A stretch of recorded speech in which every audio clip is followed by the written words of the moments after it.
লাভ without responsibility অর্থাৎ দায়িত্ব ছাড়া ভালোবাসা, এই কথাটা নিশ্চয়ই বহুবার সোশ্যাল মিডিয়ায় শুনেছেন বা আশেপাশেই শুনেছেন। এই কথাটার অর্থ কি বোঝেন? অর্থটা হলো এটাই যে যে ভালোবাসায় কোনো দায়িত্ব নেই সেটা ভালোবাসাই না। ভালোবাসা দায়িত্ব ছাড়া পরিপূর্ণতা লাভ করে না। দুদিন কারোর সাথে ঘুরলাম ফিরলাম, সুন্দর কিছু মুহূর্ত কাটালাম, কিছু গিফট দিলাম, এটা ভালোবাসা হতে পারে। কিন্তু সেই ভালোবাসা পরিপূর্ণতা তখনই লাভ করে যখন দুজন দুজনের দায়িত্ব নেবে। অর্থাৎ আমাদের সমাজ ব্যবস্থায় যখন সেই ভালোবাসা বিয়ে নামক বন্ধনে আবদ্ধ হয়। কিন্তু বর্তমান সময়ে ভালোবাসা টিকছে না, ভালোবাসা থাকছে না। হয় বিয়ের আগেই ব্রেকআপ, আর নইলে বিয়ের পরেই ডিভোর্স। কেন হচ্ছে এমন ভেবে দেখেছেন কখনো? ভাবেননি, হয়তো বা ভেবেছেন, কিন্তু সেগুলো নিয়ে মূল্যায়ন করে দেখেননি, বা সেগুলো নিজেরা চিন্তাভাবনা করে দেখেননি যে সেই জিনিসটাকে কী করে রেকটিফাই করা যেতে পারে, বা সম্পর্কটাকে সারা জীবন ভালোবাসায় বেঁধে রাখার জন্যে কোন কোন দায়িত্বগুলো পালন করার দরকার হয়। এটা আমরা কেউই ভাবি না, আর ভাবি না বলেই সম্পর্কগুলো সব আজকে ভেঙে যাচ্ছে। আজকে এই ভিডিওতে আমরা দেখব কিভাবে দায়িত্ব ছাড়া ভালোবাসাগুলো ভেঙে যাচ্ছে, আর এই ভালোবাসাগুলোকে টিকিয়ে রাখতে গেলে কোন কোন রেসপন্সিবিলিটি আমাদের পালন করা উচিত। ভিডিও শুরু করার আগে অবশ্যই বলবো, যদি ভিডিও ভালো লাগে লাইক করবেন, শেয়ার করবেন, কমেন্ট করে অবশ্যই জানাবেন। চ্যানেলটাকে অবশ্যই সাবস্ক্রাইব করুন, আর পাশে থাকা বেল আইকনটাকে অবশ্যই প্রেস করে দিন, যাতে নতুন ভিডিওর নোটিফিকেশান আপনাদের কাছে তাড়াতাড়ি পৌঁছে যায়। দায়িত্ব ছাড়া ভালোবাসা হয় না, মানুন আর নাই মানুন। আপনি যদি ভাবেন যে একজনকে আমি ভালোবেসেছি, ভালোবেসে বিয়ে করেছি, অতএব আমার দায়িত্ব শেষ, সে তো এখন আমার বিবাহিত স্ত্রী অথবা সে আমার হাজব্যান্ড, সম্পর্কটা এখন আগের মতোই থাকবে, ঘুরতে যাব, কিছু কোয়ালিটি টাইম একসাথে কাটাবো, এটা ভালোবাসা না। আপনি কি ভাবছেন যে এই জিনিসগুলো করলেই আপনার সম্পর্ক টিকে যাবে?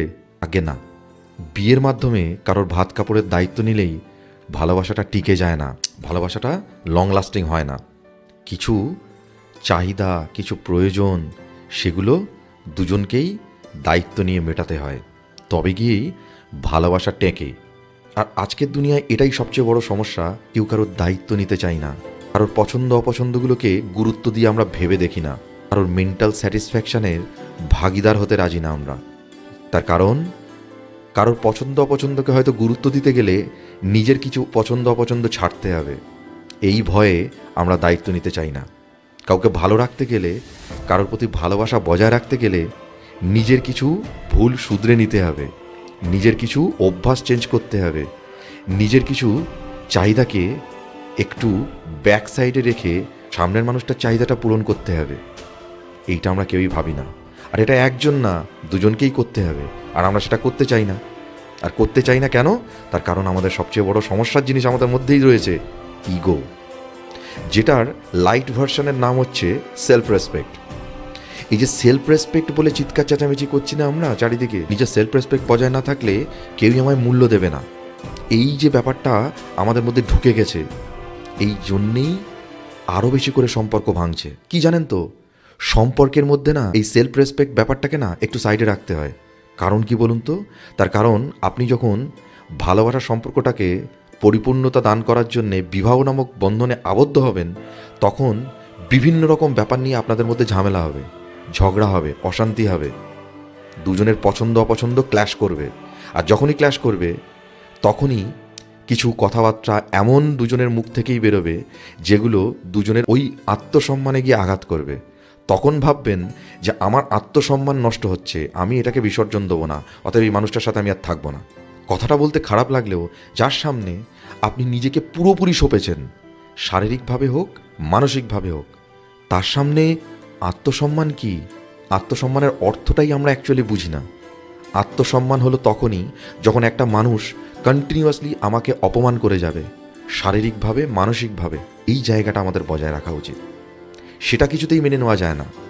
কিন্তু যদি সম্পর্কের মধ্যে ঝামেলা ঝগড়া হওয়ার সময় কিছু ক্ষেত্রে কিছু কটু কথা, কিছু বাজে কথা, এমন কিছু কথাবার্তা যেগুলো নর্মালি দুটো মানুষ এক জায়গায় থাকলে হবে, কেন দুটো মানুষের পছন্দ অপছন্দ যেহেতু আলাদা আলাদা ব্যাকগ্রাউন্ড থেকে আসে, দুজনের পরিবার আলাদা, সেখানে দুজন দুরকমভাবে দেখে বড় হয়। একসাথে যখন তারা থাকতে আসে তখন তাদের মধ্যে ক্ল্যাশ বাঁধবেই, পছন্দ অপছন্দ নিয়ে, অভ্যাস নিয়ে, কাজকর্ম নিয়ে। কেননা সবাই সব কিছু পারে না, সবাই সব কিছু জানে না। দুজন দুজনকে হেল্প করার দরকার পড়ে সেই জায়গাগুলো অ্যাডজাস্ট করে চলার। কিন্তু সেই অ্যাডজাস্ট করতে গিয়ে যদি আমরা ইগোটাকে প্রাধান্য দিয়ে দেই, অর্থাৎ সেলফ রেসপেক্টের অ্যাগ্রেসিভ ভার্সনটাকে যদি আমরা বেশি গুরুত্ব দিয়ে দেই, তাহলেই সম্পর্ক নষ্ট হবে। আর সেটাই হচ্ছে।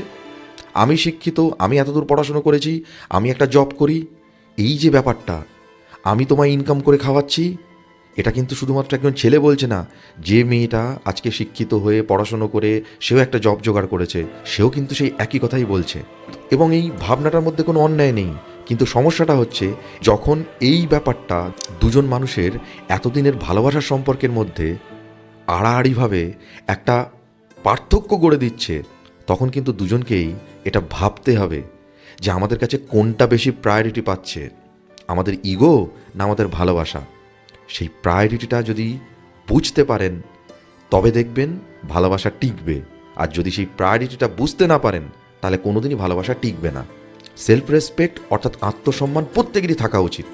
তার কারণ আমি একজনকে ভালোবেসেছি মানে এটা না যে একটা মানুষ আমায় কন্টিনিউয়াসলি অপমান করে যাবে, আমাকে শারীরিকভাবে দিনের পর দিন অপদস্থ করবে, আমার মেন্টাল হেলথকে নষ্ট করবে, মানসিকভাবে আমাকে সবার সামনে ছোট করবে, আমার নেগেটিভ দিকগুলো আমায় বলতে বলতে আমাকে নিজের নজরেই নিজেকে ছোট করিয়ে দেবে।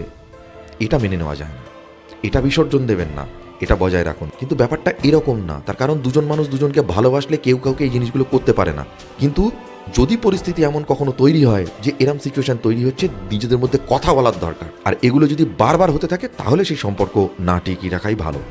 কিন্তু ব্যাপারটা হচ্ছে যদি এই ব্যাপারগুলো মাঝে মধ্যে হয় বা দুজন সেই ভুলগুলো বুঝতে পারে যে আমাদের এই জিনিসগুলো করা উচিত না, আমাদের উচিত হচ্ছে না, ভুলগুলোকে স্বীকার করে নিয়ে আবার যদি দুজনের কাছে এটা প্রায়োরিটি পেয়ে যায় যে আমাদের ভালোবাসাটাই আগে, কারণ আমাদের কাছে ইম্পর্টেন্ট আমাদের সম্পর্কটা, তবেই সম্পর্ক টিকবে, তবেই ভালোবাসা জিতবে।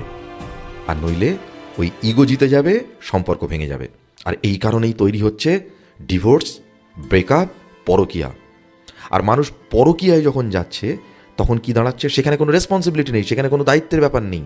তার কারণ সেখানে কিছু ওই ফোনের মধ্যে কথা অথবা দেখা করা, কিছু সময় একসাথে কাটানো, নিজেদের কিছু ছোট ছোট চাহিদা সেগুলো পূরণ হচ্ছে, সেখানে কেউ কারোর দায়িত্ব নিচ্ছে না, যেটা আপনারা বিয়ের আগে দুজন প্রেমিক প্রেমিকা নিজেদের মধ্যে শেয়ার করে। আসলে ভালোবাসার পরিচয় পাওয়া যায় দায়িত্ববোধের মধ্যে। সম্পর্ক যত পুরানো হবে তত ক্ল্যাশ বাড়বে, তত পছন্দ অপছন্দের লড়াইটা বাড়তে থাকবে। সেই মুহূর্তে দাঁড়িয়ে একটা জায়গা বুঝতে হবে যে লড়াইটা কেন হচ্ছে, কোথায় খামতি থাকছে। আপনারা কি সম্পর্কটা ভাঙার জন্যেই কি রিলেশনে ঢুকেছিলেন, না বিয়ে করেছিলেন? একসাথে ভালোভাবে সেই ভালোবাসাটাকে সারা জীবন বয়ে নিয়ে যাবেন বলেই তো একটা বড় ডিসিশন নিয়েছিলেন। সেই ডিসিশনটা বজায় রাখতে গেলে দায়িত্ব নিতে হবে। আর দায়িত্ব নিতে গেলে দুজনকে কম্প্রোমাইজ করতে হবে, স্যাক্রিফাইস করতে হবে, দুজনের চাহিদাগুলোকে পূরণ করতে হবে, চেষ্টা করতে হবে সেই চাহিদাগুলো পূরণ করার। তবে কি এই সম্পর্ক টিকবে? তো দুজনের দায়িত্ব নিন। দুজনের যখন দায়িত্ব নেবেন, দায়িত্ব নেওয়ার অর্থ কি শুধুমাত্র টাকা পয়সা দিয়ে বেসিক নিডসগুলো পূরণ করা না। সবচাইতে যে জিনিসটা একটা সম্পর্কের মধ্যে ইম্পর্টেন্ট সেটা হলো মেন্টাল স্যাটিসফ্যাকশন, দুজনের যে মানসিক চাহিদা সেটাকে পূরণ করা।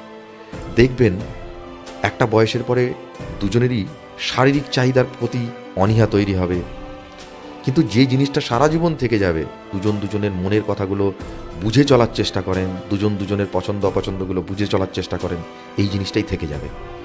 আগেকার দিনে সম্পর্কগুলো কিন্তু লং টাইমের জন্য থেকে যেত এই একটা কারণেই, যে তারা দুজনের চাহিদাগুলো বুঝতো। হ্যাঁ, হয়তো পুরুষতান্ত্রিক সমাজ অনুযায়ী একটা মেয়েকেই বেশি স্যাক্রিফাইস করতে হতো, এটা ঠিক ছিল না। কিন্তু বর্তমান সময় অনেক পাল্টেছে। এখানে দুজনকে আরও দুজনের বেশি করে দায়িত্ব নিতে হবে, দুজনকে সমানভাবে কম্প্রোমাইজ করতে হবে, দুজনকে সমানভাবে স্যাক্রিফাইস করতে হবে, তবেই সম্পর্ক টিকবে, নইলে টিকবে না। আর এই রেসপন্সিবিলিটি নিতে গেলে দুজনকে একটু নত হতে হবে। নত হলে সম্মান পাবেন, নত হলে ভালোবাসা পাবেন, এবং সেটা একজন না, দুজনকেই করতে হবে। তবে গিয়েই ভালোবাসা টিকবে, ভালোবাসা জিতবে। যাই হোক, ভিডিও কেমন লাগলো অবশ্যই কমেন্ট করে জানান। ভালো লাগলে অবশ্যই লাইক করুন, শেয়ার করুন, চ্যানেলটাকে সাবস্ক্রাইব করুন, আর পাশে থাকা বেল আইকনটা অবশ্যই প্রেস করে দিন যাতে নতুন ভিডিওর নোটিফিকেশান তাড়াতাড়ি আপনাদের কাছে পৌঁছে যায়। আজকের মতো বিদায় নিচ্ছি। সবাই ভালো থাকবেন, সুস্থ থাকবেন। নতুন ভিডিও নিয়ে আবার দেখা হবে। নমস্কার।